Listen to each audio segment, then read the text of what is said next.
In today's class, we shall talk about refrigerants. If you were in our very first class, I gave us an overview of refrigerants, and I said that refrigerants are the working fluids of an HVAC system. And if you remember, I said that HVAC stands for heating, ventilation, air conditioning. So in today's class, we shall look at refrigerants, the different types of refrigerants, and how to write the refrigerant code. If you look at your refrigerators and your ACs at home, you will see that behind the refrigerators there is a small sticker. All right, that sticker has some list of features of that system. There you will see refrigerant and you will see a code on it, and most times it always begins with what? R and some numbers. So in this class we shall learn how to calculate the refrigerant code and how to know the refrigerant composition or chemical composition. So the first thing we do today is this: what are refrigerants? Now before I explain that, I want to show us something right here on this screen. So please look at this. What you are seeing on your screen there is a basic HVAC system. Here is my compressor, no, here is my evaporator. Here's my evaporator.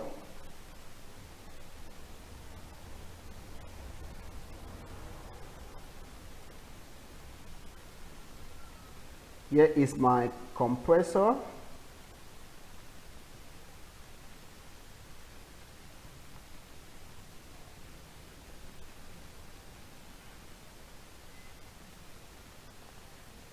Okay. Here is my condenser.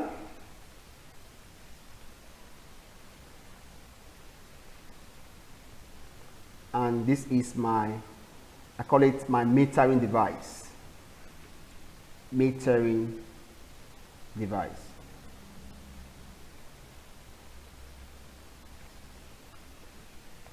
So with this, I will explain to us the meaning of our refrigerants. Now, what are refrigerants? Refrigerant is like a transport medium, okay?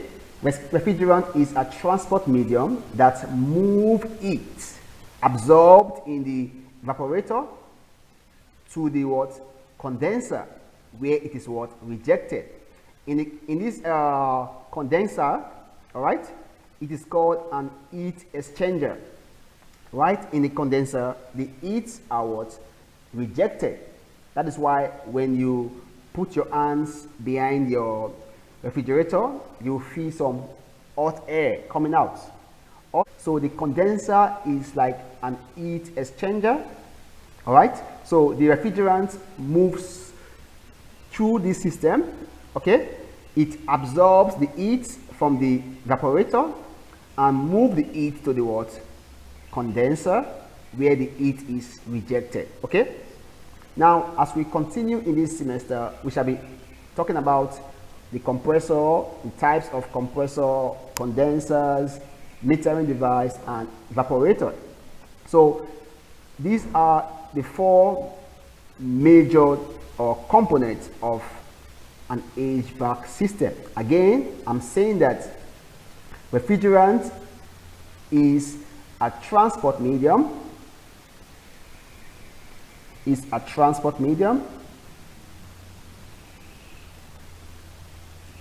that moves the heat absorbed in the evaporator to the condenser where it is rejected. All right, so this is a simple definition for a refrigerant. And please note that refrigerant is the working fluid that we use in any HVAC system. So here I'll give you a brief history of refrigerants. Before refrigerants, what were we using for cooling? Before refrigerant, what were we using for cooling?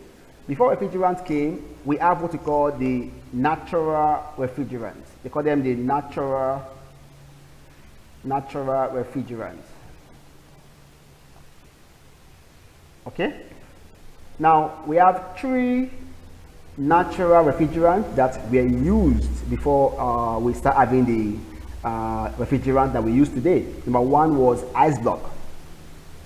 We use ice block. Ice blocks were used then as a means of cooling. Even today, if you look at some videos on YouTube, you see where some persons will design a system using ice block with a fan. So as the fan blow on the ice block, it emits what? Cool air that cools the space. So ice block was used as a form of cooling in those days. And also, number two, we have what we call the use of evaporation. The use of evaporation.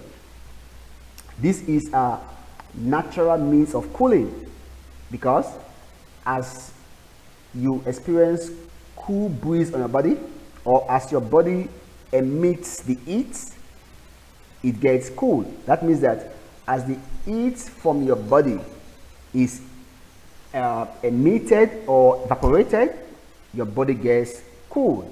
So we use this as a means of natural refrigerant. Also, the third one is called the using nocturnal cooling. Using nocturnal cooling. Now, nocturnal cooling can be called the night sky cooling. It's called the night sky cooling. Now, let me explain. What is nocturnal cooling? Nocturnal cooling is cooling of a building by radiation into the sky. So most times during the day, your building is what is heated, is hot because the sun.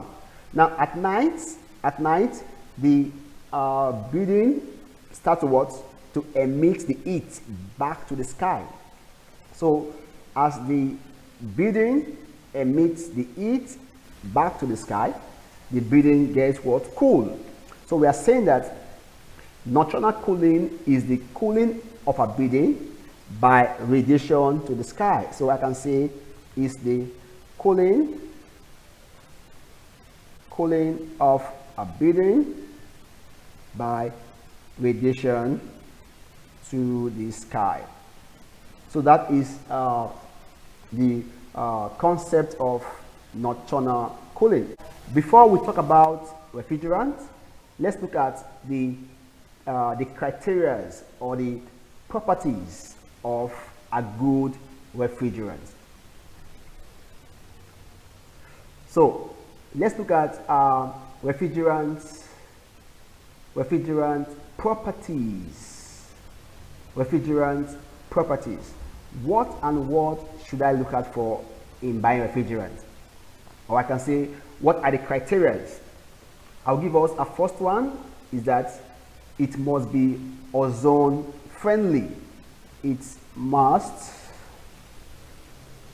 Number one is that it must not deplete the ozone. That's the first thing. All right. A good refrigerant must not deplete the ozone layer. Now, if a refrigerant is high in chlorine, that refrigerant is not good for the atmosphere. I repeat that, if a refrigerant is high in chlorine, that refrigerant is not good for the atmosphere. So a refrigerant must not deplete the ozone. For example, refrigerant that contains chlorine has been or is being phased out because chlorine depletes the ozone layer. Number 2 is that a refrigerant must have a low value. Okay, I said number 2, it must have a low value of the global warming potential. Now, a good refrigerant must have a very low value of global warming potential. We call it GWP. So when a refrigerant has a low value, that means that it does not disturb or cause global warming. All right, that refrigerant is a good refrigerant. So we must check for these two. In fact, these two are the topmost criteria that we must look out for when buying or when producing a refrigerant. Let's look at other properties of refrigerant. Number 3, it must not be toxic, or it must not be toxic. A refrigerant must not be toxic. What does that mean? It must not be harmful for humans. A good refrigerant must not be harmful for humans, so it must not be toxic. Number 4 now, it must or it should not be corrosive. It should not be corrosive. That's the 4th one. It should not be what? Corrosive. What does that mean? It means that a good refrigerant should not have any effects on the materials on which it is used. That means a good refrigerant should not react with the equipment on which it is used.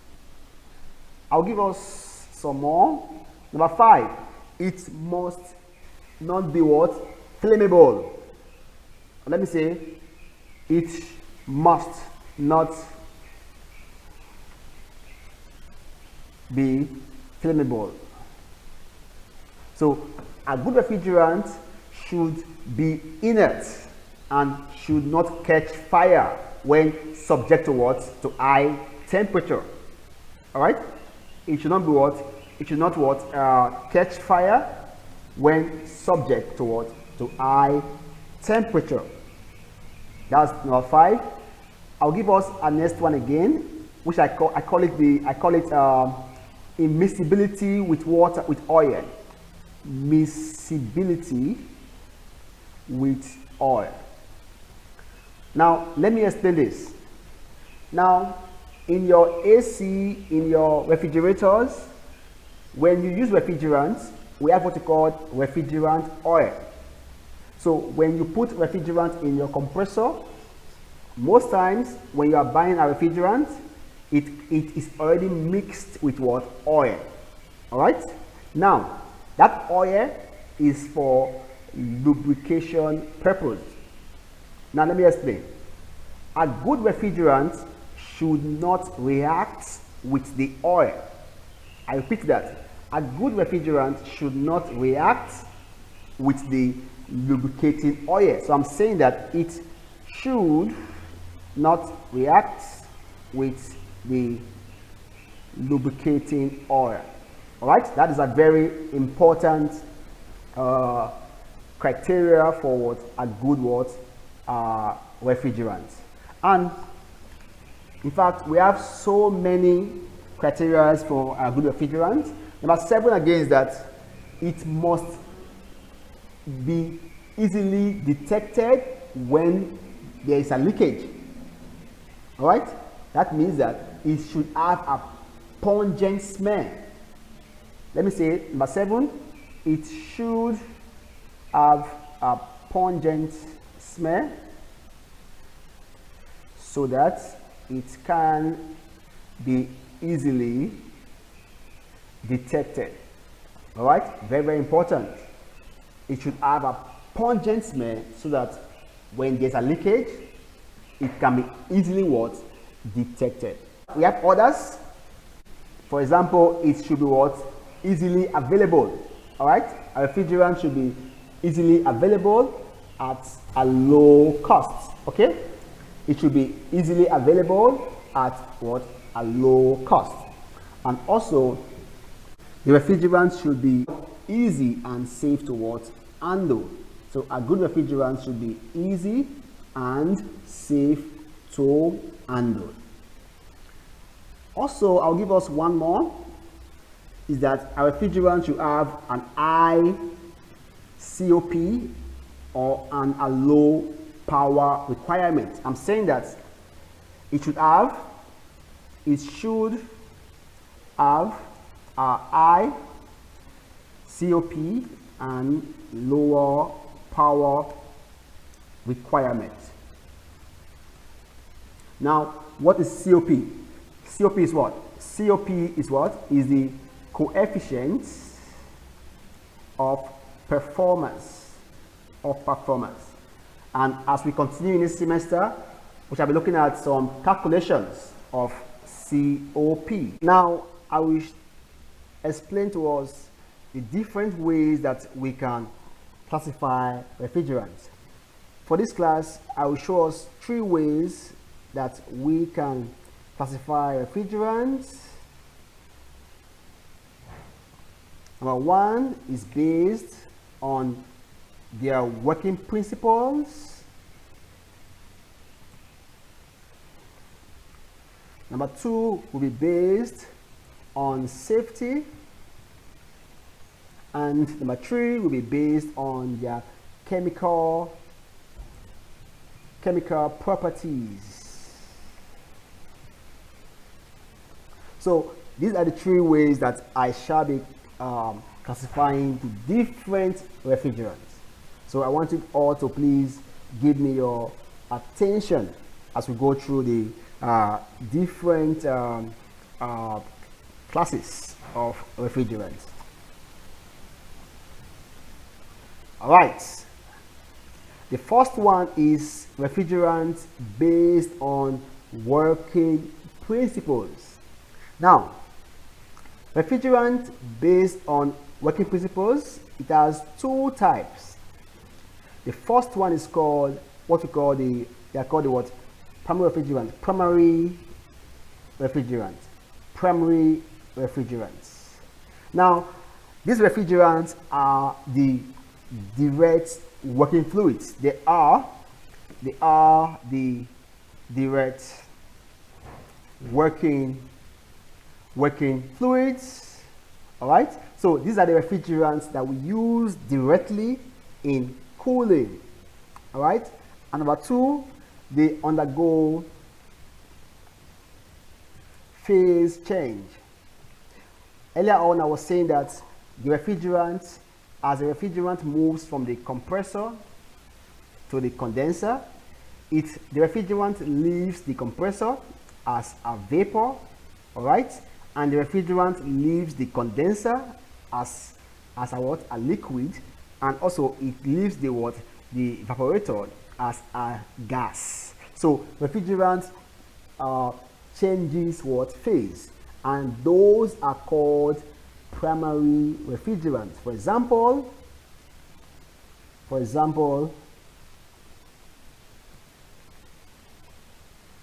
we have refrigerant 134A, refrigerant 22, and the list goes on and on.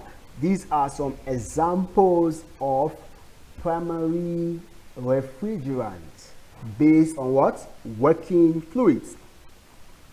Also, we have refrigerants based on working fluids. They are called secondary refrigerants.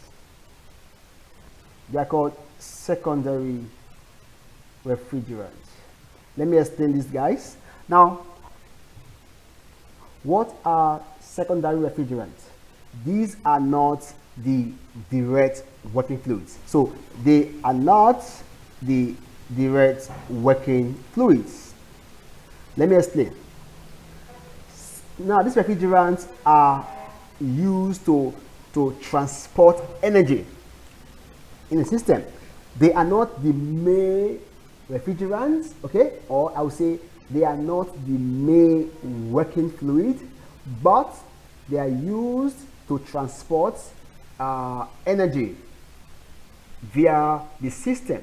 They are mostly what? Liquids. All right. And number two, they don't change phase. They don't change what? Phase. They are mainly what? They are mainly liquids. They don't what? Change phase. They are used to transport energy via the what? The refrigerant system. For example, I have water and I have brines. Now, what are brines? Brines is a mixture of what? Salt and water. All right, yeah, that's called what? Brines. So these are refrigerants based on working principles. So let's move on to refrigerant based on safety.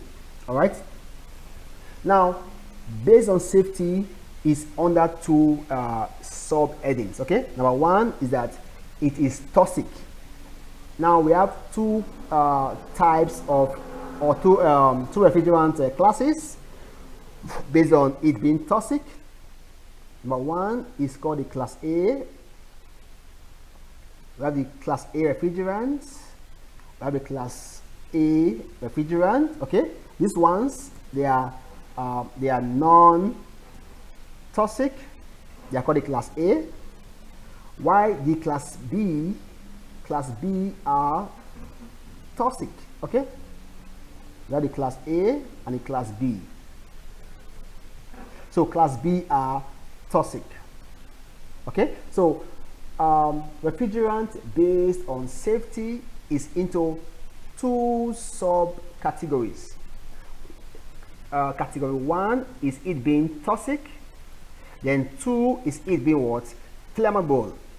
So under toxic we have class A and class B. Now if a refrigerant is a class A refrigerant, it means that it is good because it is what? Non-toxic. Remember, I was saying that a good refrigerant must be what? Non-toxic. Good. Now, if a refrigerant belongs to class B, they are toxic. For example, we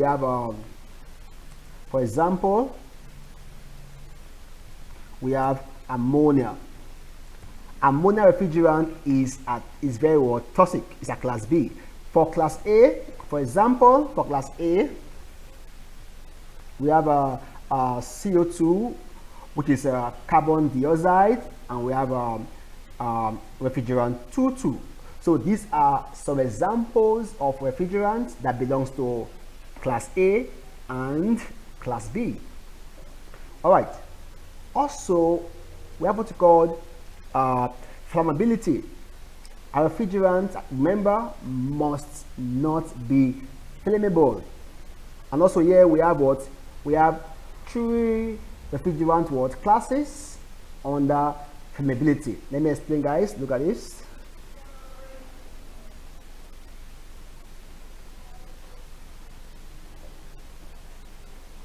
All right, so now under refrigerant being flammable, we have three classes.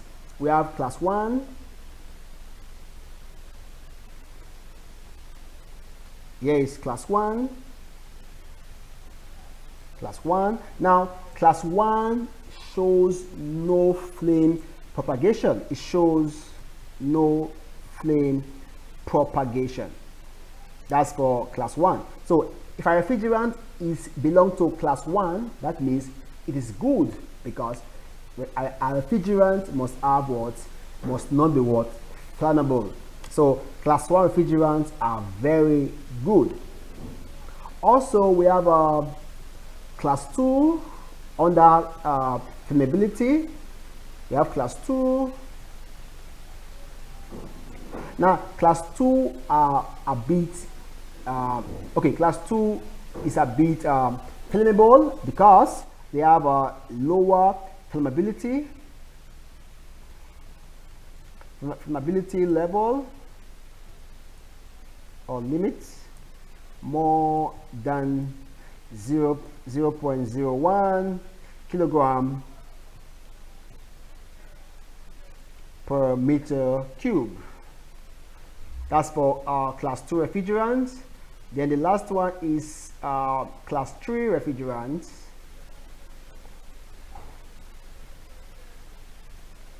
This is class 3 refrigerants. Class 3 refrigerants. They have lower flammability limits,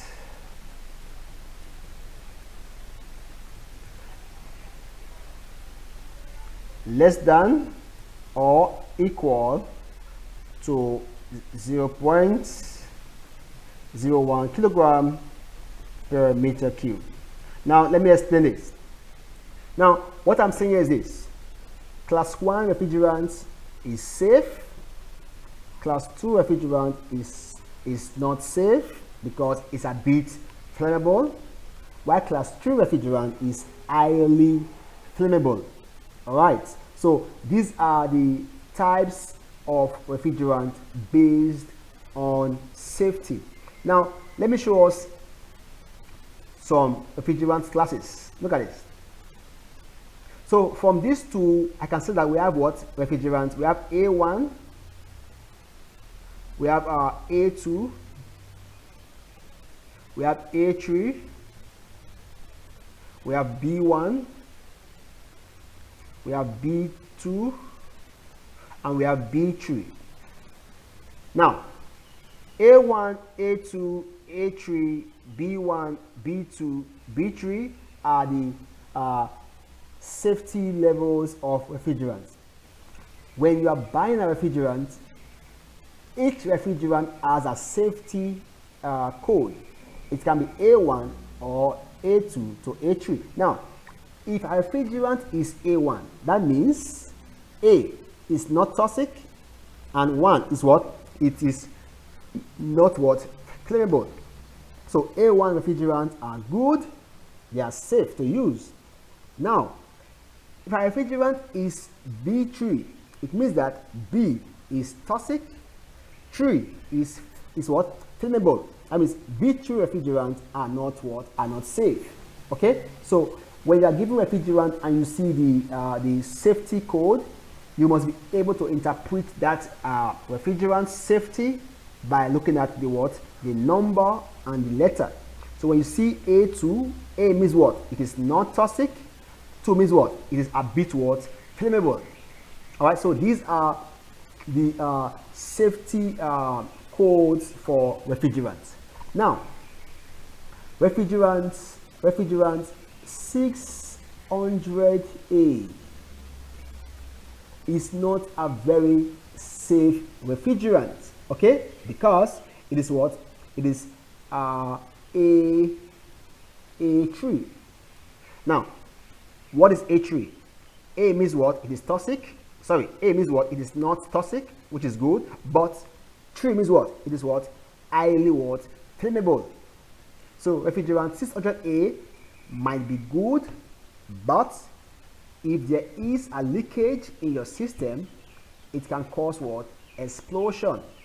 All right.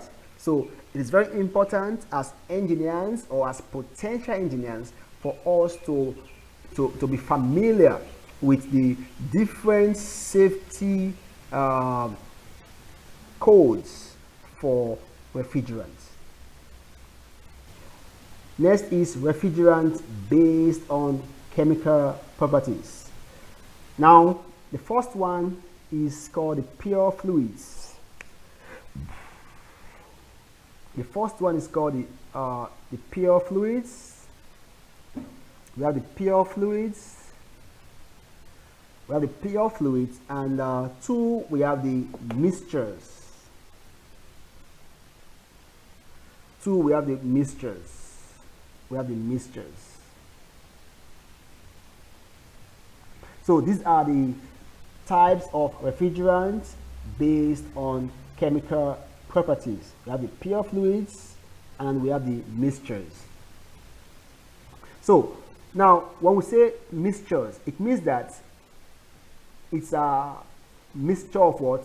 Two or several refrigerants. They are called mixtures. In fact, they are called refrigerant blends.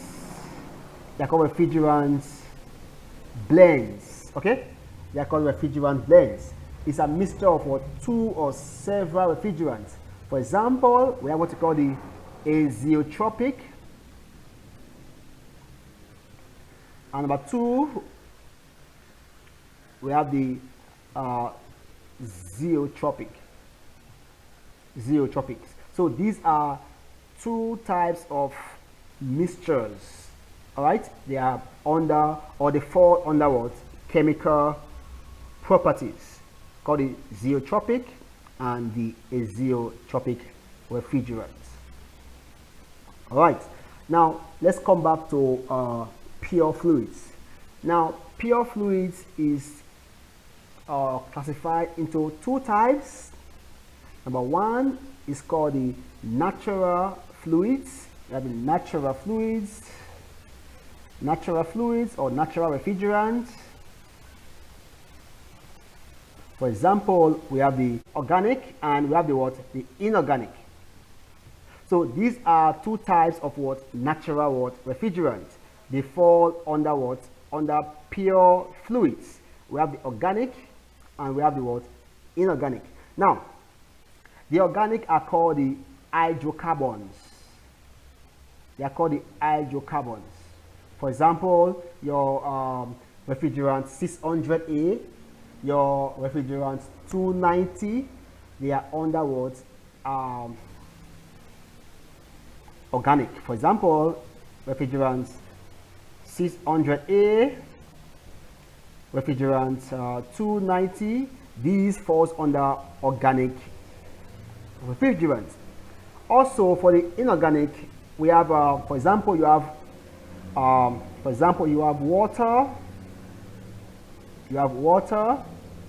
You have carbon dioxide.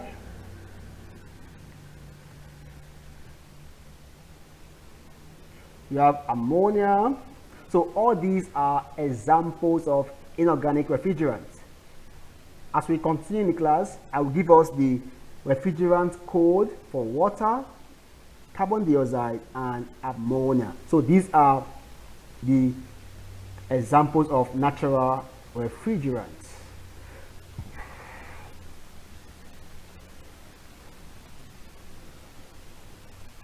All right. So the next one here under pure fluids are called the synthetic refrigerants. They are called the synthetic refrigerants. We have the synthetic refrigerants. All right. So under the under this refrigerant, we have true refrigerant. We have the CFCs refrigerants, the CFCs. We have the HCFCs, and we have the HFCs refrigerants. So these are called synthetic refrigerants. And in this class, I will explain the meaning of CFCs, HCFCs, and HFCs as we continue in this class.